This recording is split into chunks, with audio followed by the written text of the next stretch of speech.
Já que estamos falando disso, eu até separei aqui uma questão recente do Enem 2023 que ataca o agro.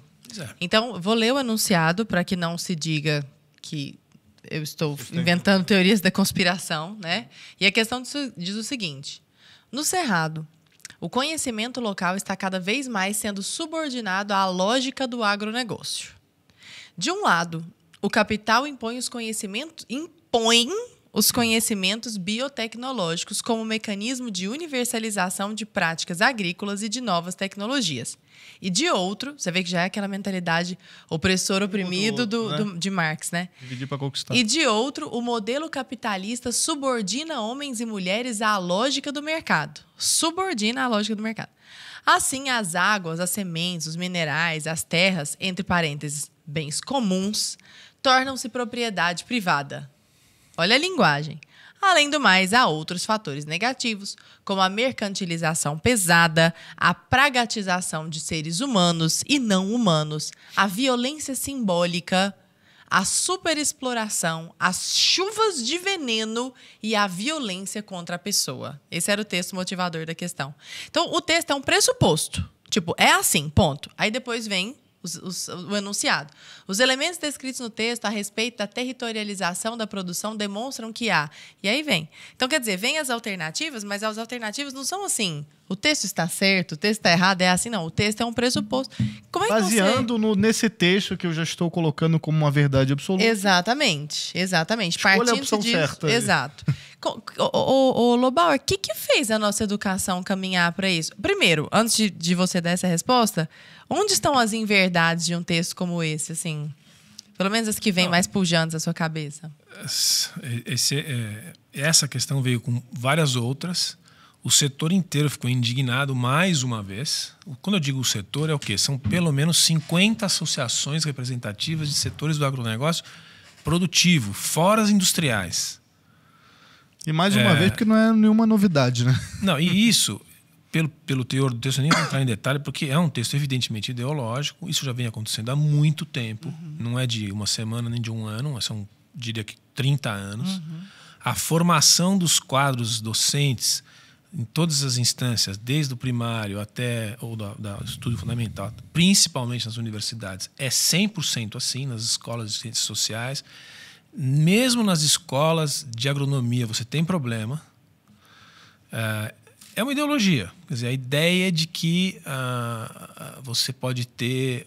A reforma agrária é uma composição de pequenas propriedades independentes, onde você tem um porquinho, uma galinha, uma vaquinha, um pezinho de fruta e uma família feliz. Uhum. Isso é uma coisa que não existe em lugar nenhum do mundo, nunca existiu. Todos os processos de cima para baixo de reforma agrária que aconteceram a pegar México e outros países da América Latina, todos fracassaram. E no Brasil a gente já fez e continua fazendo uma reforma agrária natural integrada às cadeias produtivas. Mas não adianta, essa não interessa. A da doutrina ideológica é essa daí, que você pode produzir, ter altos índices de produtividade sem utilizar a tecnologia, sem ter uma agricultura extensiva, o que não é possível, porque é uma questão de escala. Em qualquer aula de economia do primeiro semestre você aprende que é uma questão de escala, o que não invalida a pequena ou a média ou a propriedades menores, porque se elas estiverem integradas em cooperativas ou integradas em cadeias exportadoras, elas também ganham dinheiro. O caso da manga em Petrolina, se o sujeito tem 20 hectares de manga e exporta para o Japão, ele é um pequeno produtor exportador rico. 20 hectares, 20 campos de futebol. Uhum. Ele é um pequeno. A ideia de agricultura familiar também é um conceito falso, porque nos Estados Unidos 90% das propriedades são familiares. No Brasil, 80% são familiares, só que pode ser a família do Blairo Maggi. Então, o conceito de familiar está conectado a uma propriedade pequena, de um produtor humilde que precisa de ajuda. Meio russoniana, assim, aquela mentalidade. Quase que o bom selvagem. Exato. Mas o que aconteceu no Brasil, que ninguém comenta, é o que eu estava falando. O que aconteceram com os dezenas de milhares de produtores pequenos de Santa Catarina nos últimos 40 anos? Que tinham propriedades não produtivas, produtivas, mas não competitivas, que eram de subsistência praticamente, foram integradas nesses modelos de integração de produção e exportação. O modelo de exportador de frango brasileiro é muito simples. Você entrega para um produtor rural que tem 6 hectares, o pinto de um dia, né? Quer dizer, a genética pronta para ele entra com as instalações e com o trabalho, e você entra com assistência técnica com o pinto de um dia. Depois de 40 dias ele te entrega um frango homogêneo, saudável, igual a todos os milhares de produtores pequenos que fazem a mesma coisa, e tem um contrato de ganho. Todo mundo ganha. Eu compro todo aquele frango igual, com a genética perfeita, e levo para o abatedouro e exporto com qualidade 100%. O que é isso? Na reforma agrária, os filhos e netos dessas propriedades pequenas de Santa Catarina, no início dos anos 80 e 90, estão todos na universidade. É ascensão social, é desenvolvimento econômico. Na prática, né? Tá feito, não é teoria. Mas isso não serve. Para essa gente que escreve essas coisas, é um mundo utópico de pequenas propriedades que teriam a sua subsistência. Por que o agro incomoda esse povo? Então, é uma pergunta difícil de responder.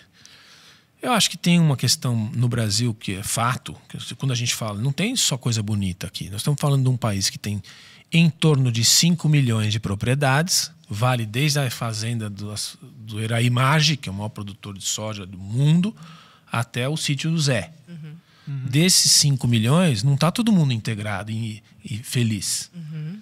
Pelo contrário, os cálculos variam, mas em torno de 400 mil propriedades, ou seja, menos de 10%, está no jogo da produção, do ganho e da perda. E se você pegar os primeiros 50 mil produtores, em geral, geralmente de grãos, são responsáveis por 50% da exportação brasileira. Então você tem um desequilíbrio grande. Essa maravilha da tecnologia, da inserção internacional, da competitividade, não chegou para todo mundo. Está chegando. É um processo longo, para um país enorme e heterogêneo. Então tem um pouco isso, a nossa tradição autoritária, você tem diferenças regionais, o coronelismo, o latifúndio explorador, a escravidão, tudo isso está no imaginário brasileiro.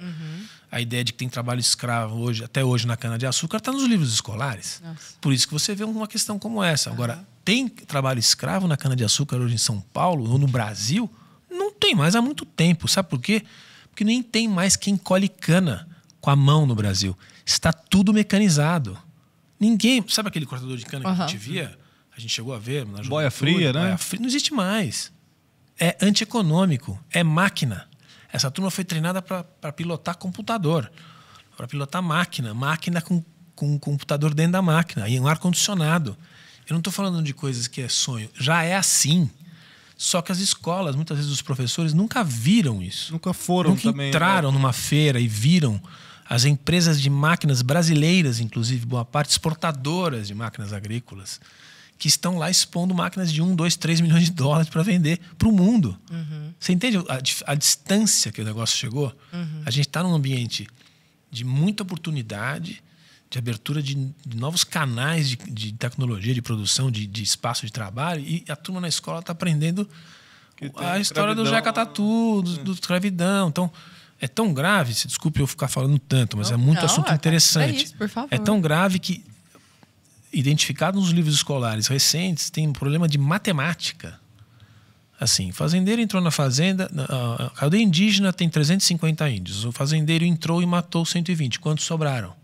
Impresso em livro escolar há mais de 15 anos. Como é que você quer criar gerações que prestigiam uma atividade se o fazendeiro é visto como assassino de índio? No livro. Sim. E o professor acha e diz que é isso mesmo. Então, assim, nós temos um trabalho longo para fazer. Que é levar as pessoas para verem o que é a realidade. Uma coisa que não aconteceu. E também você acha que é fácil pegar professores das escolas públicas e colocar num ônibus ou num avião e levar para Luiz Eduardo Magalhães, na Bahia, para ver o que é a produção de algodão? Você ver como é que é, né? Você tem simples, né?